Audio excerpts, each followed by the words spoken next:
Road Blasters was a futuristic driving game made by Atari in 1987. In Road Blasters you drove along a winding road, shooting enemies, avoiding obstacles and picking up coloured spheres to refuel your car. Road Blasters came in loads of different shaped machines. Here we have a deluxe stand-up version, but the one that I was obsessed with was the sit-down one that had a similar shaped cabinet to Atari's Star Wars machine released 4 years before. The sit-down Road Blasters machine was kept in a dark part of my arcade, and when I'd slid into the cockpit, the screen of the machine seemed to burn bright and iridescent. It became an important game for me, and the machine that I'd often sit in and just watch when I'd run out of money. Road Blasters' Attract mode, the sequence that plays when no coins have been inserted, included information about a competition. It invited players who completed the game to note down a special code and send it to Atari America to win a t-shirt as a prize. I must have stared at that competition screen 100 times, wishing that I was better at the game, wishing that I lived in America, and wishing that I had that t-shirt. Everybody knows about Space Invaders, made by Taito in 1978, famous as being the game that made video games a global phenomenon. But in Britain, Taito's Space Invaders was so popular that it was difficult for arcade owners to get hold of the game, or buy as many machines as they wanted. It was common to see rows and rows of Space Invader machines in arcades, and in desperation to get hold of the video game, arcade distribution companies imported licensed versions of the machine from other countries. The most popular example of these officially imported games was the Invaders, made by Italian pinball manufacturer Zaccaria. Space Invaders and the Invaders machines were often found side by side in the arcade, and for me at least, I preferred the Italian machine that I thought was a tiny bit smaller and just nicer looking. I like this machine so much that I now own one. It's upstairs in our teaching room. Aside from the name and the stenciling and perhaps the size of the cabinet, there was nothing different to the game, but it shows once more that arcades are an international trade. Defender, made by Williams Electronics in 1981, was a blinking cool game. It was a frenetic and difficult to control space shooter where you try to protect settlers against waves and waves of invading aliens. Defender's control panel was a collection of buttons, quite different to later games, and controlling your spacecraft required dedication and practice. The importation and distribution of Defender in Britain was arranged by Colin Mallory of Associated Leisure. Now Colin explained to me that the game was a phenomenal success and probably the very best business deal that he ever arranged in his entire career. It was so successful that he and his family were treated to a free tropical cruise. Defender was also one of the arcade video games that was converted to home computers. I used to go around my next door neighbour's house to play Defender on the BBC Micro. We'd wait minutes for the tape to load and then play the game, which, although nowhere near as fast as the arcade game, was pretty good. And that was fine. Although the cassette decks that we used to load the game on the BBC just kept breaking, and every time my friend's dad would shout at us and demand to know what we'd done wrong. What had we done wrong? Nothing. We'd just worn the tape deck out by playing Defender and Jet Set Willy and Chucky Egg. At the height of demand for Williams' Defender in 1981, Associated Leisure, the company that handled all the importation of the game into Britain, devised a clever way of selling more machines. They'd recently purchased Streets of Eastbourne, a long-standing arcade machine manufacturer, and they formed an agreement with Williams to produce the Streets Defender. This was a machine built in Britain in a lovely spangly cabinet in full partnership between Williams and Streets. It contained the same official imported game board shipped from America as the Williams Defender, but was made with more readily available British components. The Streets Defender was another way the arcade owners could meet their customers' demand for Defender, and it's also a really great looking machine and a great piece of British arcade history. Don't get me wrong, I love Defender, but I think that I love the Streets Defender even more. Space Tactics, made by Sega in 1980, was a feature of the Herne Bay arcades. It isn't considered an especially fun or important game from a historical perspective, and it was an early game where arcade technology was still being tested and standards agreed. Space Tactics was a really complex game, both in terms of the controls and buttons found in its cockpit, but perhaps more so in its technical operation. Unlike a game like Star Wars or Monaco GP, which had a fixed screen and some controls, Space Tactics had a screen that moved and tilted as you played, giving additional sense of movement and perspective change. I think I only played the game once in an arcade, but was told by fans and arcade owners that the moving screen was complicated and prone to technical failure. It also made the machine even heavier than others and even more expensive to buy and operate. Therefore, it wasn't a hugely popular machine or seen that often. What's interesting though is that the arcade was and remains a site for testing out new entertainment technologies and approaches like this strange moving screen, and that not all of the designs succeeded in the market. As a result, I've played many interesting and fun arcade machines that pioneered technology that was then never really seen again. Ping Pong, made by Oldham-based Alka in 1973, can be considered the first video game made in Britain. It was the brainchild of Alka managing director Michael Green and was apparently built using printed circuit boards from the same factory that made Atari's Pong. Michael Green had seen Atari's Pong at a trade fair and was impressed, but was then told by an industry insider that many companies in America were planning to make their own versions of the same game, and that the hardware that drove the game was available from the right factories at the right price. Green was given the details of the factory contact and soon flew to Boston to agree the terms and pay for the components. Alka constructed Ping Pong and got them onto the British market 4 months before Atari were even able to sell their original game in any significant numbers.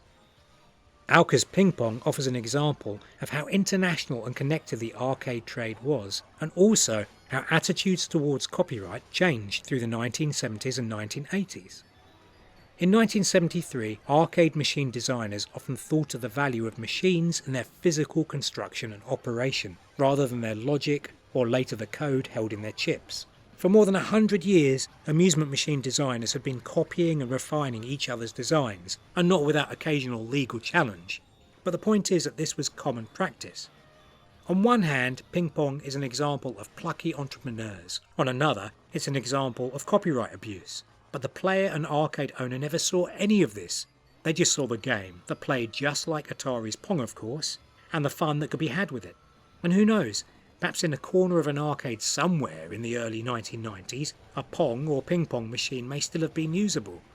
I'd never seen one, but I'd like to think it was possible.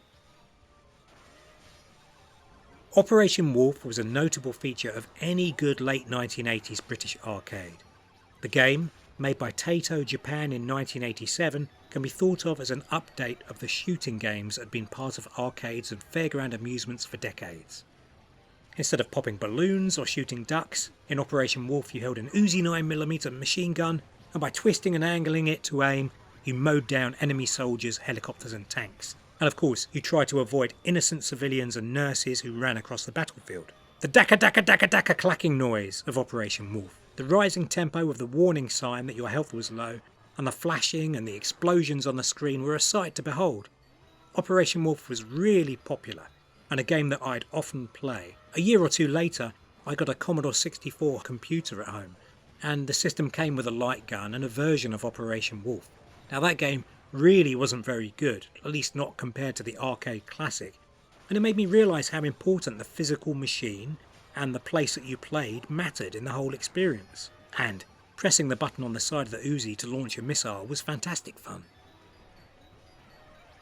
Tekken World Cup, released in 1985, was a familiar sight in British arcades in the 1980s and beyond. Unlike most video games seen in the arcade, Tekken World Cup placed the screen facing upwards between two players, a design similar to the cocktail cabinets first made popular in the early 1980s. In this game, each player had a trackball used to control which direction the ball and footballer would go, or the movement of a defender attempting to tackle the player. What was best about this game was that pretty quickly you'll be trying to run and tackle as fast as possible, and the trackballs will be spun one way and then spun the other way as directions change, and this will happen with great physicality. The game encouraged exaggerated movement, and players would often begin shouting and responding to the other player, perhaps cheering when a goal was scored, yelping when a goal had been conceded, or competitively admonishing their opponent. Tekken World Cup was physical, sometimes tiring if you played game after game after game, and was great fun to play and spectate. It would be wrong to tell the story of the British arcade without mentioning the Pit, designed by Andy Walker of AW Electronics Bridlington in 1982.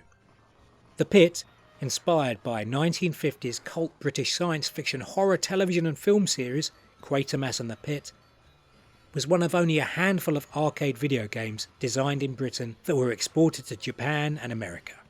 In the pit, you're almost a spacefaring Indiana Jones. You land your spaceship on a planet and then descend into the caverns to steal gems, hoping to get back to your rocket and escape with your plunder without being killed. At the same time, the planet's defensive system, a tank called the Zonka, is tunnelling through a hillside to get to your spaceship and destroy it. The constant booming of the Zonka acts like the ticking of a countdown, reminding you to hurry up. The Pit is a great game, and it's interesting for other reasons as well. When a prototype version was demonstrated at a trade show, it caught the attention of a delegation of Japanese businessmen who were keen to learn more. They were told about a never-implemented second screen where dragons were blown up with dynamite.